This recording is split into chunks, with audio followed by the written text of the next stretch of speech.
ये देखें भाभी, मैं सारा सामान ले आई हूँ, जरूरत की सब चीजें ले आई हूँ जो जो हमें चाहिए थी। हेमन, तुम अकेले बाजार गई थी? तुम्हें ख्याल करना चाहिए। और किसी को पता हो या ना हो, तुम तो जानती हो ना। जिसके पास इतनी प्यारी भाभी हो ख्याल रखने के लिए, उसे भला क्या हो सकता है। मैं तो अल्लाह मियां से दुआ करती हूँ, अल्लाह ताला सारी नंदों को इतनी अच्छी भाभी दे। बस कर जाओ, पानी देती हूँ तुम्हें।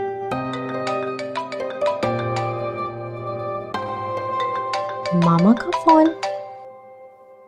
हेलो।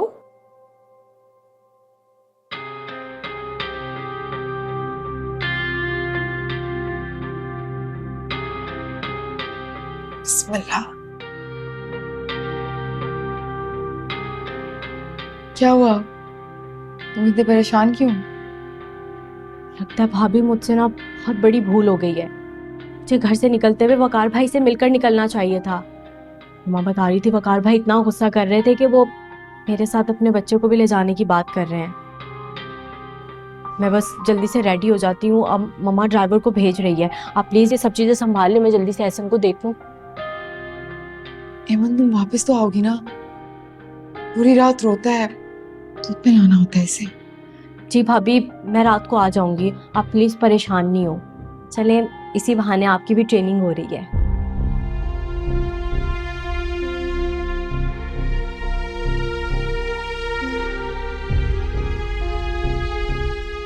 अगर वकार बच्ची को अपने साथ ले गए तो मैं अब्बू को क्या कहूँगी कि मैं क्यों नहीं गई?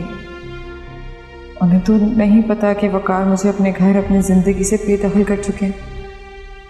या अल्लाह, मेरी मदद फरमा। मैं अपने अब्बू को किसी मुश्किल में, किसी तुक में नहीं देखना चाहती।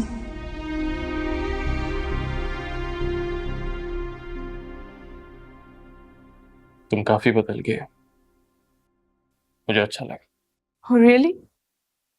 क्या तुम बताना पसंद करोगे कि मेरी किस बात से अंदाजा लगाया कि मैं बदल गई?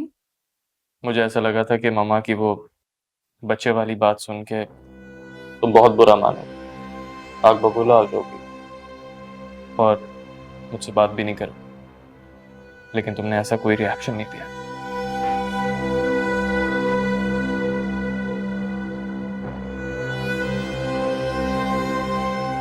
तुम्हारी माँ मेरी मुमानी भी, और अब तो उनसे मेरा एक और रिश्ता बन गया है, वो मेरी सास।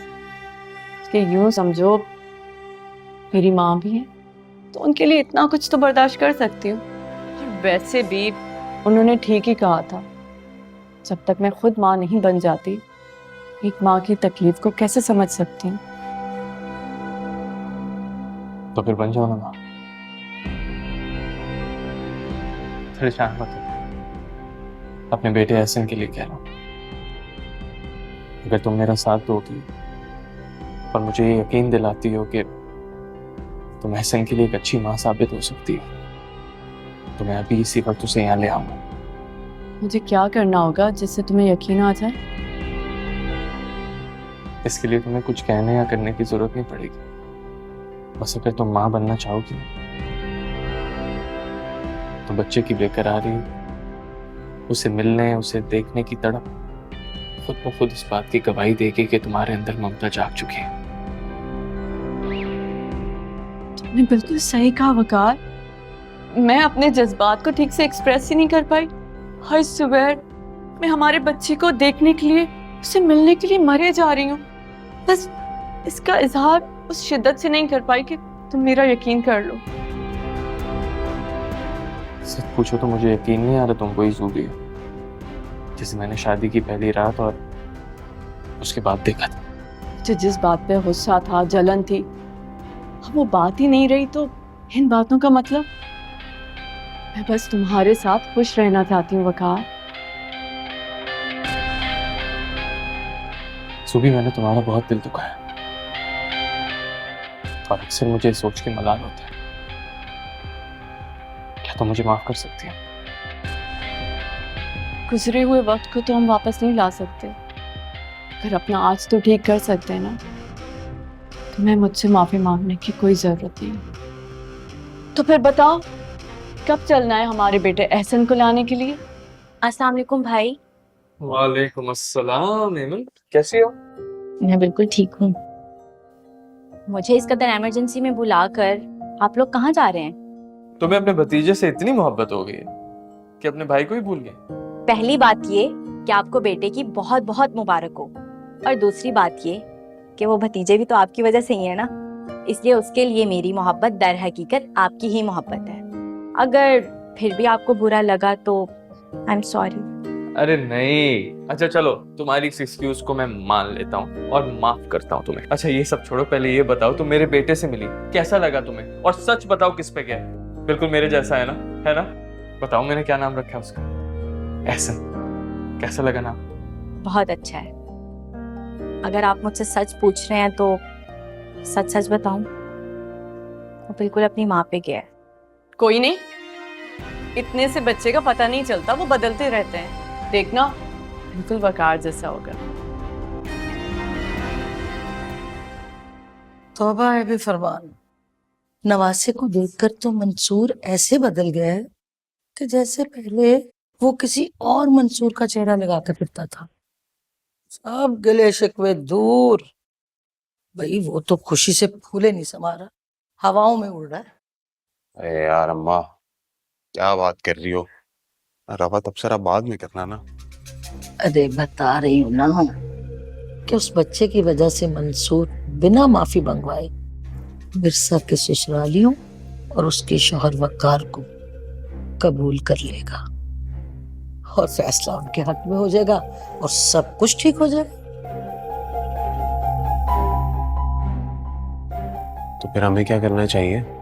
अरे मैंने उस बुझती हुई आग में पेट्रोल डाल दिया है, मंसूर के जख्मों को हवा लगा दी। लेकिन तुम जो ख्वाब देख रहे थे ना बेटा कि बच्चे के बाद मंसूर विरसा को उसके शौहर से तलाक दिलवाकर तुम्हारे साथ शादी करवा देगा, तो ये दूर दूर तक मत सोचना। लेकिन मुझे ये आसार दूर दूर तक नजर नहीं आ रहे बेटा। अगर उन लोगों के दरमियान ये सब कुछ ठीक हो गया ना, तो जानते हो क्या होगा? क्या? अरे हमारे हाथ कुछ नहीं आएगा। मंसूर अपनी सारी वसीयत बेटी के नाम ही लिखेगा। और वैसे भी दुनिया में कोई भी अपने बच्चों को छोड़कर भतीजे के नाम सब कुछ थोड़ी लिखते थे। यार अम्मा, मैं तुमसे पूछ रहा हूँ हमें क्या करना चाहिए? वैसे तो मैंने मंसूर के गले में तुम्हारी जिम्मेदारी का तौब पहना दिया है और उसे बोल दिया है कि अगर फरमान को अपना बेटा समझते हो ना, तो बाप बनकर दिखाओ। भाई किसी अच्छे से घराने में उसकी शादी करवा दो। फिर क्या कहा चाचू ने? तो यही तो परेशानी की बात है। कुछ नहीं बोला। अरे झूठी तसल्ली तक नहीं दी कि भाई भाभी आप फिक्र ना करें, ये मेरी जिम्मेदारी है, मैं इसे पूरा करूंगा ना। इसका मतलब है अम्मा, जो अपनाइयत का ढोंग रचाते हैं ना चाचू, ये सब कुछ ऊपर ऊपर से, अंदर से कुछ महसूस नहीं करते मेरे लिए। अरे अभी इतने आगे तक की मत सोच, लेकिन हमें तो होशियार रहना है ना। ऐसा ना हो ना कि ऊपर ही ऊपर से हम फंसे रहें और वो पीछे से अपना काम कर जाएं।